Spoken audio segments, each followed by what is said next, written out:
আজ বৈমি একাদশীর অনেক অনেক শুভেচ্ছা। আবার পাশে জয়াও লেখে আছে, দেখি বৈমি জয়া। তো কে খেতে গেছেন? আমরা তো দেখেছি। একাদশী করলে আসলে খুব ভালো লাগে। যারা প্রথম প্রথম করে একটু অস্বস্তি বা অন্যরকম লাগে, কিন্তু কয়েকটা করে ফেললে না, এরপর থেকে কখন একাদশী আসছে সেটাই আর কি থাকে, চিন্তা থাকে মাথায়, এই আর কি।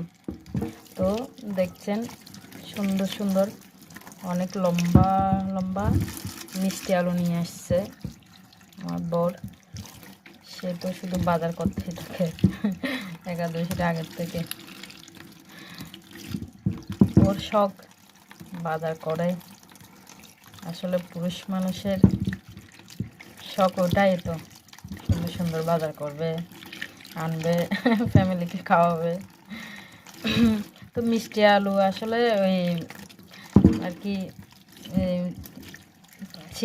আর কি কি এটা সিদ্ধ করব না আমি পানি দিয়ে, এটা আর কি ছেঁকা করব, আলু ছেঁকা মানে এমনি বসিয়ে দেবে, ছোটো করে আছে বসিয়ে দিব, অনেক টেস্টি, খেতে ভালো লাগে। তো যেটা বলছিলাম, আসলে দেরি হয়ে যাচ্ছে ভিডিওটা। বলছি যে এই মিষ্টি আলু সিদ্ধ করতে দিতে গিয়ে, মানে ছেঁকাতে দিতে গিয়ে একটা কথা মনে পড়লো। আসলে আমি আগে জানতাম না ওই যে মিষ্টি আলু এই মানে পানি না দিয়েও সে মানে কি সিদ্ধ করে খাওয়া যায়, ছেঁকে বা পরে। তো একটা মামির কাছ থেকে আর কি শিখেছি, সেটা দেখে আসলে বলতে আমার কোনো দ্বিধা নেই। হয়তো জানলে অনেক পরে জানতাম, ওভাবে করলে খুব ভালো খাওয়া যায়।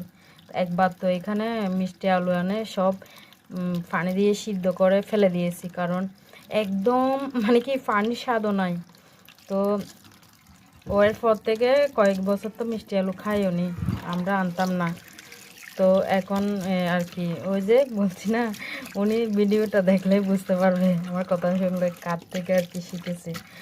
তো এটাই আর কি ভালো লাগে, কারো কাছ থেকে কিছু শিখেছি। এই যে কোনো পানি টানি না দিয়ে এখন বসিয়ে দেব, ঢাকনা দিয়ে।